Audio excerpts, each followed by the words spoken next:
Hi guys, I've not been on this channel for a while. This is just a random, minimally prepared video to get something off my chest.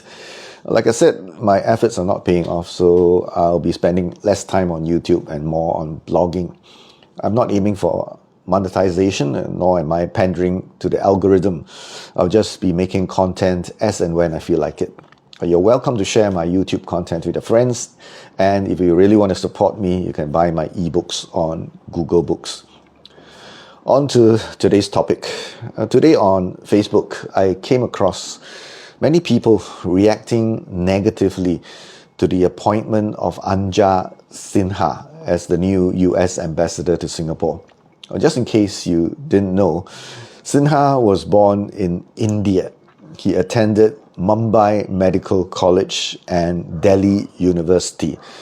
He then migrated to the US in 1977 and has been working in sports medicine ever since. Now, prior to this announcement, videos of the poor doctor struggling to answer questions at a Senate hearing went viral. Now, some people have mocked him, some have derided him. Some saw it as a sign that the US is sinking deeper and deeper into the abyss. Some think that Trump is crazy as usual, and as usual, I think differently. Does it even matter if Sinha doesn't know first thing about trade, diplomacy, and the security of ASEAN? I see it differently. Sending a clueless ambassador does say something positive about the relations between our two countries. Let's take a look at China. I don't have to say too much on this, but the relationship between the two countries is defined by intense strategic competition, tempered by ongoing but fragile diplomatic and economic arrangements. Under the second Trump administration, an escalating trade war and a greater focus on domestic issues have led to both increased tensions and pragmatic negotiations. Now, who's the ambassador there? We have former American business leader David Perdue. Prior to joining public service, Perdue was CEO of a Fortune 500 company. During his tenure, he served on the Armed Services, Foreign Relations, Banking, Budget, and Agricultural committees. Now, he chaired the subcommittees on sea power and state development oversight and traveled extensively to strengthen US partnerships across Asia, the Middle East, and Europe. He had also lived in France, Singapore, and the United States, as well as Hong Kong. Next, Taiwan. Now, the US officially has no diplomatic relations with Taiwan. However, they have the equivalent of an ambassador, and that would be the director of the American Institute, Raymond Green. Now, Mr. Green served as US Consul General in Chengdu, China, Okinawa, Japan. He was a researcher at the Peterson Institute for International Economics in Washington, D.C., and spent a year in Yokohama on the Japan Exchange and Teaching Program. Mr. Green is also known as Mr. Gu Liyan, and he's married to Taiwanese Ke Yawen. He also speaks both Japanese and Mandarin fluently. Not an ambassador, but wow. What about the UAE? The US has a major defense partnership with the UAE. The UAE also hosts US military personnel and naval vessels at its facilities. Eric Gaudiosi is a senior Foreign Service officer who assumed his duties at the US Embassy in Abu Dhabi in August 2023. He assumed the responsibility as Chargé d'Affaires at the US Embassy in August 2025. Mr. Gaudiosi served most recently as Deputy Principal Officer at the US Consulate in Frankfurt. He also served before as the Director for Levant Affairs in the Bureau of Near Eastern Affairs, and as Acting Deputy Assistant Secretary responsible for UN political affairs and for peacekeeping operations in the Bureau of International Organization Affairs. Mr. Gaudiosi is a political officer and has served as political counselor in both Cairo and Budapest. He has also served overseas in Libya, Bosnia, Italy, and Jordan, as well as in policy planning, blah, blah, blah. Mr. Gaudiosi is a native of Philadelphia and a graduate of Emory University. He attended the Lyndon Baines Johnson School of Public Affairs at the University of Texas before joining the Foreign Service, and he speaks Italian, Bosnian, Hungarian, Arabic, and German. He is accompanied in Abu Dhabi by his wife, Dr. Rebecca Gaudiosi, and their 7-year-old daughter, Eleanor.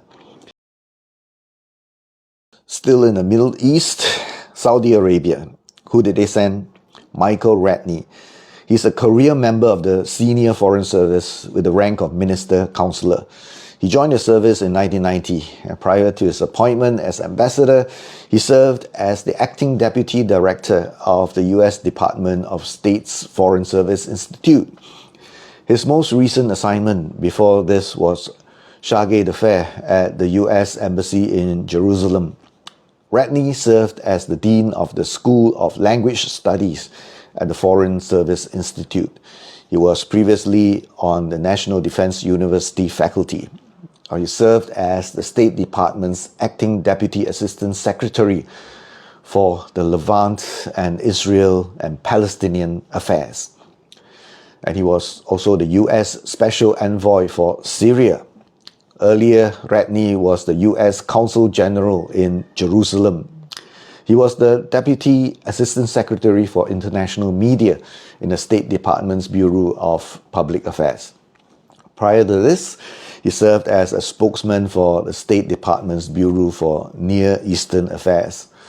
Other assignments include serving as the Deputy Chief of Mission at the U.S. Embassy in Doha, Qatar, as well as tours in Mexico City, Baghdad, Beirut, Casablanca, Bridgetown, and Washington, D.C. Impressive, yeah? What about our neighbor, Indonesia? Now, Indonesia is the largest country in ASEAN, as we all know that. Its population is well over 280 million, and its GDP is close to 1.4 trillion. Decisions made by Indonesia will have a significant impact on ASEAN. Who did they send to Jakarta? His name is Peter Heyman, and he's a career member of the Senior Foreign Service class of Minister Counselor, joining the Foreign Service in 1991. Previous posts include being a director of the State Department's Office of Chinese and Mongolian Affairs, Consul General at the United States Consulate in Chengdu, China, and Deputy Chief of Mission at the United States Embassy in Vientiane, Laos. He also served as Division Chief in the Office of Energy and Commodities in the Bureau of Economic and Energy Affairs at the Department of State, and as Arabian Peninsula Officer in the Office of Counter-Terrorism Coordinator. He recently served as chargé d'affaires at the United States Embassy in Bangkok, Thailand. He speaks Lao, Thai, Mandarin, and French. Now, for Israel. The U.S. only democratic ally in the Middle East. Now, since the October 7, 2023 attacks, U.S. military support has been extensive. This includes billions in military aid, expedited weapons shipment, and the deployment of U.S. military assets in the region. Who did they send? Mike Huckabee. He is a Baptist minister and a talk show host. Now, can you see the similarities and the differences now? Singapore got a sports medicine specialist. Israel got an entertainer. Now, the sort of ambassador that the US sends to Israel and to Singapore is a clear indication that they don't expect any problems from us. Instead of expressing shock and despair, we should heave a sigh of relief